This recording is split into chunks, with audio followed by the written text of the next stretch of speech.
Ladies and gents, boys and girls, welcome back to BB's Customs. I'm Rich, and today we are going to be solving our top yoke problems.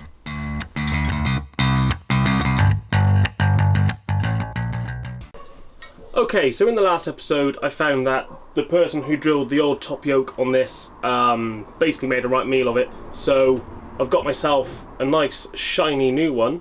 Not brand new, it's new to me. But if you look at that, the condition of this one is so much better than the old one.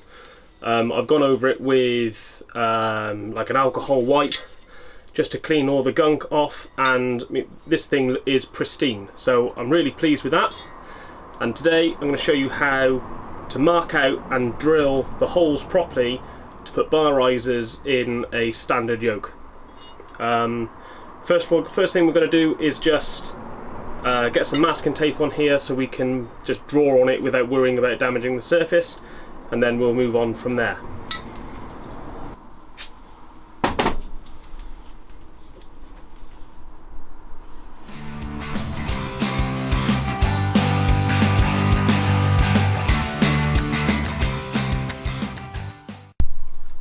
Right, so now we've got these two areas masked off. Because this is cast, there's very few straight or flat places to actually take a decent measurement from.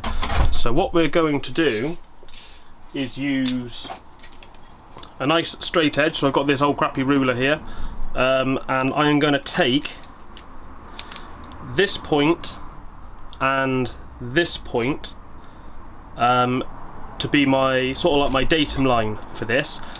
Don't take the ones on like the flexible half, because these can move.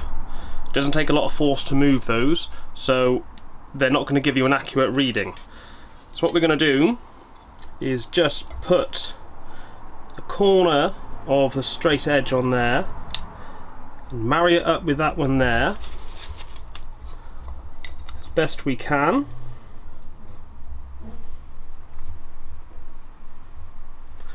There and there. Oh, I'm going to put a little line and a little line like that. Now the distance from there to there is 171 millimeters. So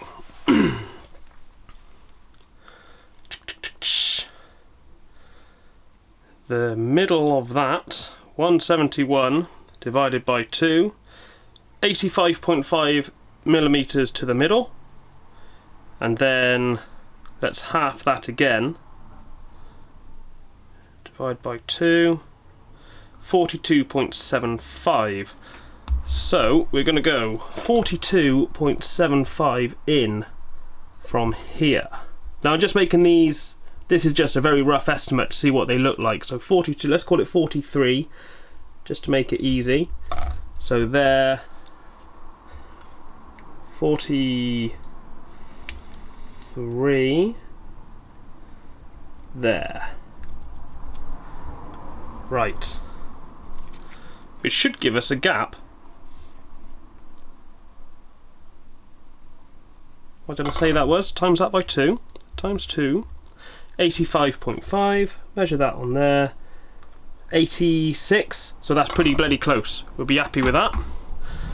The other important thing to make sure is that if we draw a straight line from here to the top face, or the top edge up here, as best we can, that is, oh, let's say 32 millimeters there, and here exactly the same. So I know that they're, if that's your handlebars, I know that they're not like this, they are dead straight across here, and I know that they're going to be equally spaced between the forks. We're just going to have a quick measure of the handlebars to make sure that the risers will be where we want them to be.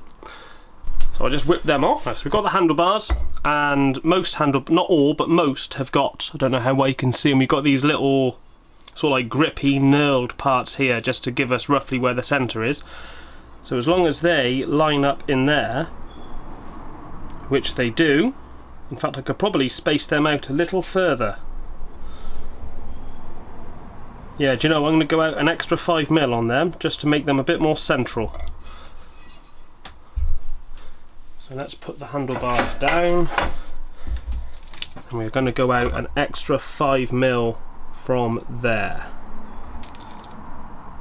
So there and there, like that. So this is where my holes are going. Ignore these ones, cross them out. Okay, so the next thing to do is to get a little centre pot and make some divots in there just so our drill doesn't go anywhere we don't want it to go. So we're going to use a very technical method.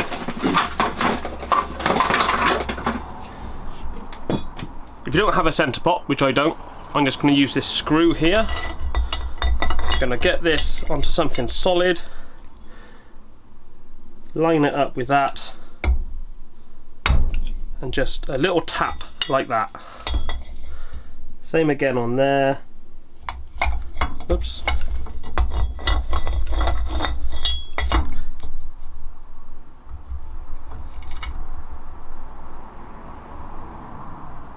Just a little tap like that. Right. Now we can start drilling. Okay, now to get the holes going, I'm going to use this little drill first. This is called a centre drill, and what this does is you've got this tiny little bit here which is supported by the 6mm shank here, and that basically means that you can very accurately drill a starting point for a larger drill without getting any deflection. If that was, I mean, if you had, what's that, that's a 2 and a bit mil drill bit on the end there. If that was, say, that long, it would do this as it was drilling, and you don't want that because you get a wonky hole. So having just a tiny little bit on the end there enables us to drill down nice and accurately. I've got my drill press here. I'll just turn you a little bit so you can see. I've got my drill press here ready to go. I've got a little spacer block which I've made, which is going to let the yoke sit nice and flat on there like that for when I drill. And we're going to pop this in there, pop 2 centre drill holes first, and then go through with a normal 5mm drill and then go up to a 12.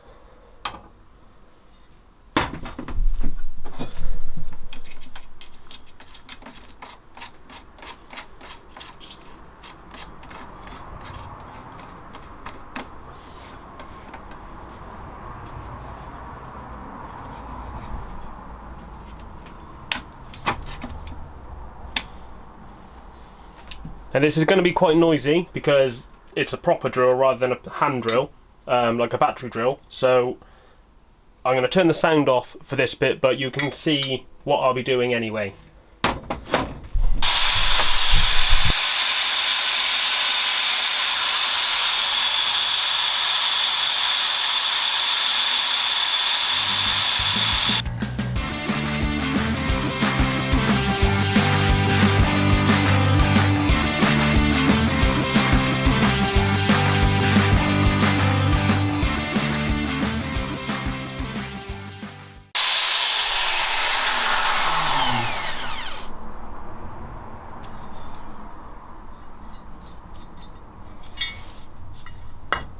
Okay, so for the last hole, the 12mm hole, I'm going to use a normal pistol drill because I've got speed control on this.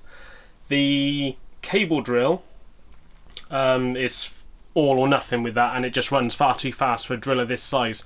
The bigger the drill you have, the slower you need to run it, because otherwise what will happen is it will kick off like this whilst it's going, and you get a horrible nasty hole. So into this drill, and we're just going to tease it through. We'll probably put some WD-40 on there as well just to let it slip easier, because if you get too much friction in there, again it'll start to move around, and we don't want that.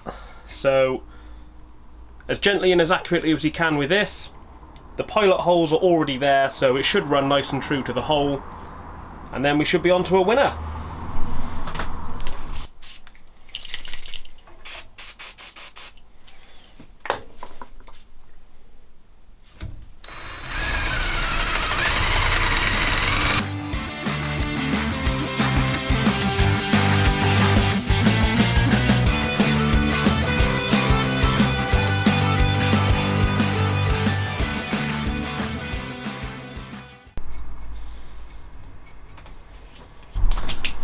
Okay, so there you go.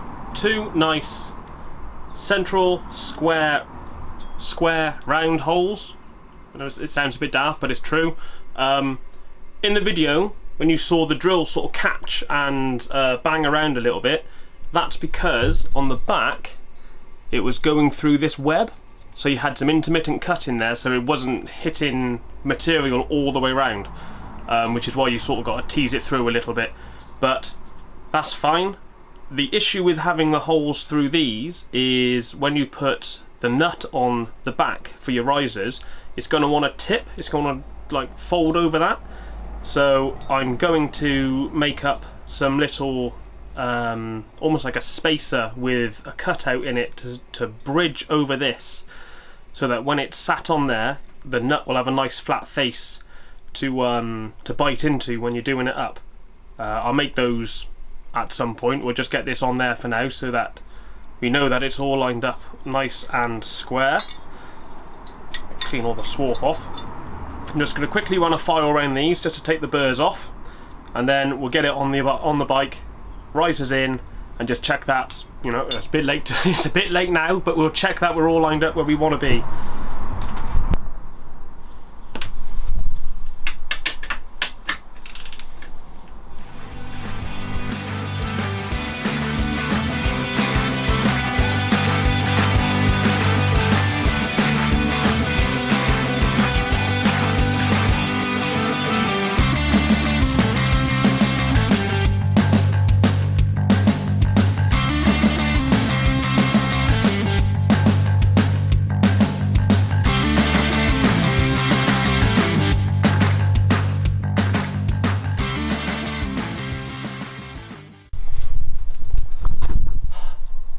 Okay, so I finally got the top off, got the top yoke off.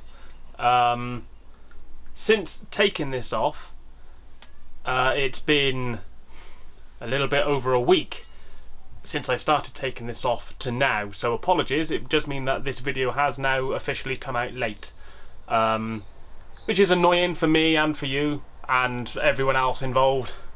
But what was more annoying, which is why we had to wait, was that the nice new top yoke with our lovely round holes in our good positions doesn't fit the bike. It's not because I've bought the wrong one. It's the correct yoke. It's got the right casting number on it. It's from the right year. But what we have is, if I show you the old one and put a straight edge across there, you see how that is pretty much bang on flat across there. Right, and the new one, which we drilled the holes in, if I do the same on that, can you see we've got this big gap going through there. Now that is where this has come off a bike which has been in a crash, and the yoke is bent. So the hole here, which the stem goes through, if that's the way the yoke should sit, with the forks coming through like that, the stem should also be like that, but it's actually bent, so it'd have to be like that, which means that this is now useless, utter junk. The people who have sold it to me are being a bit of a pain in the ass about it, because they want me to send it back. I told them I'd put holes in it, but it shouldn't matter because they can't sell it on anyway because it's junk. But because it's got holes in it, they're being a bit reluctant to give me my money back, but I'm still going for it. But anyway, time has gone by and we've got a third yoke, and this one I have drilled the holes in. I've just put some bolts in there for now because I've made some other little bits in here which I'll show you in a sec. But this one, if I put that across there, it's nice and flat. If I take the bolts off and get a bit closer so you can see, because the holes go through a web on the bottom of the yoke. If I show you here, let's focus that a little better for you, like that. So we've got this web coming through here, and the hole unfortunately passes through that which means that when you do a nut up on here, it's going to wobble around. So I have made these, which are some little spacers with a cutout in, which go over that and bridge over that web, which means that when the nut goes on, that will help it sit nice and flat, and we won't get any unnecessary movement. So we'll whip this onto here and then move forwards finally.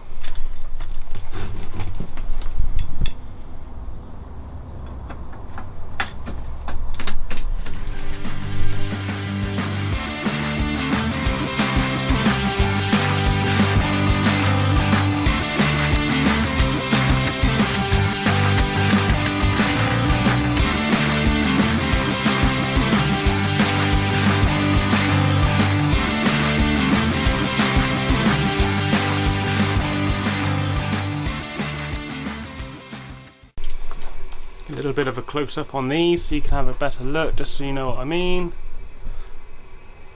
So here we've got the bit which is going to bridge, that's going to go under there and push all that together like this.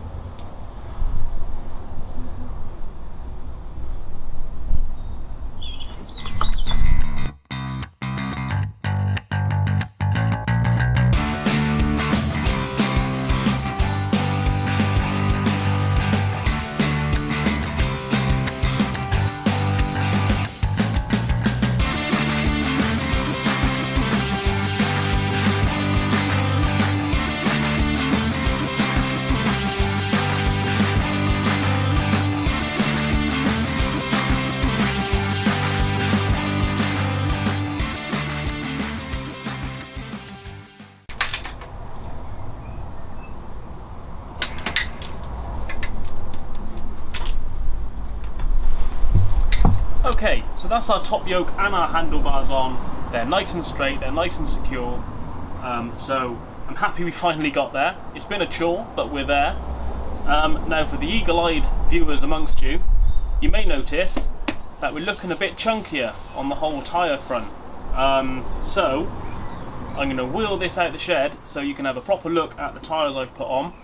I've got a couple of other little bits to show you as well to give you an idea of where my mind's heading with this.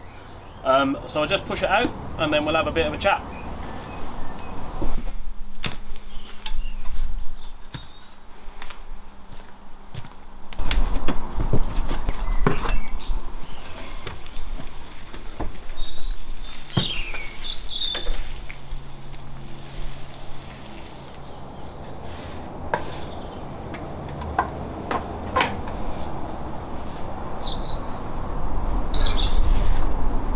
Okay, so the tyres I've put on this are, they're both Metzler Torrance tyres.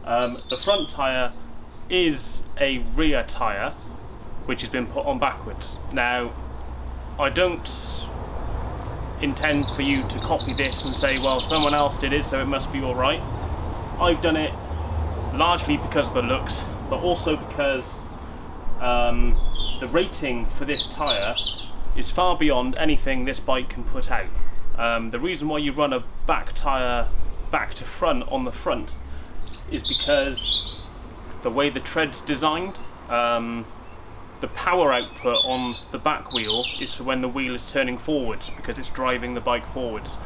The front wheel, the strength in the tread pattern is from where you put the front brake onto. It's trying to stop that wheel. So it's effectively trying to turn the other way. So in order for the tread to get the right amount of power for the braking, you need to turn it round. There's a bit more science into it than that, but that's the basic gist of it. The tyre I've put on the front is a, what is it? It's a 130 by 80 R17, so that is a big tyre to go on the front. It may prove to be too big, I don't know, I think it looks cool, but we'll have to have a look and see if it stays on there or not. Let's quickly go and have a look at the back and I'll show you what we've got on there. So again, on the back we've got a Metzler Tourer. This is a 150 by 70 tyre on the back, so it's wider in width, but not so big in profile as the front, so it does look a little bit odd on the bike, to be fair. The one thing I will mention though is the torsion bar for the rear brake caliper is at most 2.5 to 3 mil away from touching this tyre. So I am going to change that. I've got a plan on how I'm going to do that. I think I'm going to cut a bit out and weld a plate in there to give it a bit of extra space around the tyre, because I mean that's a bit close for comfort. That less than 3 mil is a bit iffy. Also, do you like my multicoloured end can on this? This is the original end can, and I think someone's tried to blue the steel by attacking it with a blowtorch. Don't really get why, but there you go.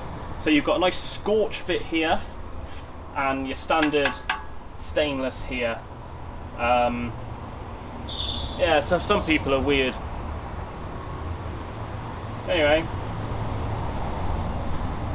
so the other bits I've got for this at the moment, I've bought a set of military ammo boxes. These are, what are they? Are they 45s or 50s? Does it say on there? It would have said on there, but they've painted over it. I think they're 45 cal, which isn't the size of the bullet they used. I think it's how many they can fit in there. But anyway, I went for the brown ones rather than the normal green ones, just because I think it's going to be in keeping with the end look of the bike, because obviously this is not going to be staying black. The look of it is going to change a lot. So this might give you some insight into the direction we're going for colour scheme. But what I'm planning on doing with this,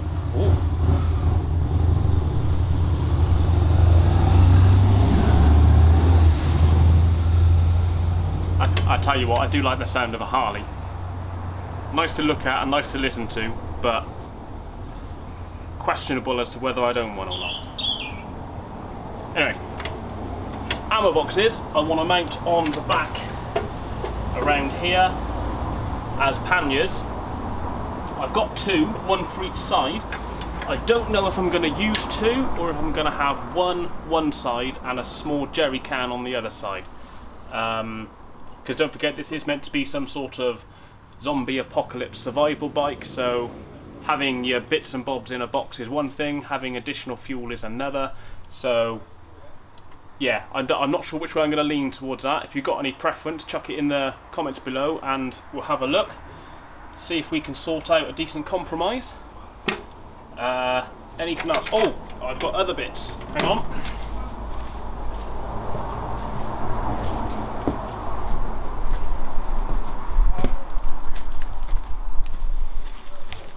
So I've started to get some bits in for the headlight mount as well.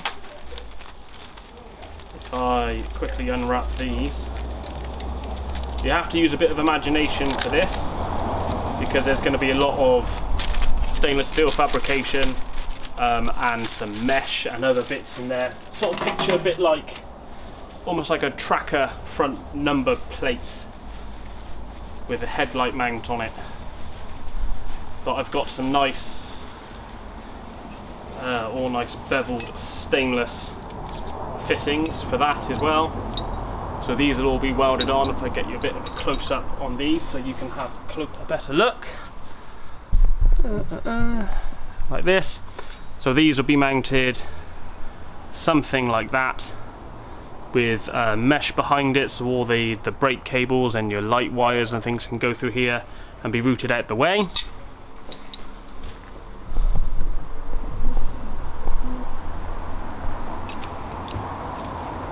So yeah, I'm excited to how this is going. Apologies again for how long it's taken me to get this video out. The amount of aggro I've had doing this front end has made me really consider whether it was worth it. I think now that it's looking the way it does, that yes, it was worth it. However, you know, it could have been so much easier. The actual changing of a front end is not a difficult thing. but trying to get everything to work together and not get done over by people because they're dishonest in their adverts is something totally different. But anyway, onwards and upwards from here. Next time I am going to start taking all of this off. So we're going to move all the electrics out the way, we're going to take the rear mudguard out and start cutting away at the subframe. I expect I'm going to cut down here. I might keep this bit up here, relocate the seat mount because I want to use the latch again, and rebuild the back. Bearing in mind I need to make fitments for panniers and fuel racks and things to go on. So that's the plan. Hopefully you're still with me, and I shall catch you in the near future. Don't forget to like and subscribe.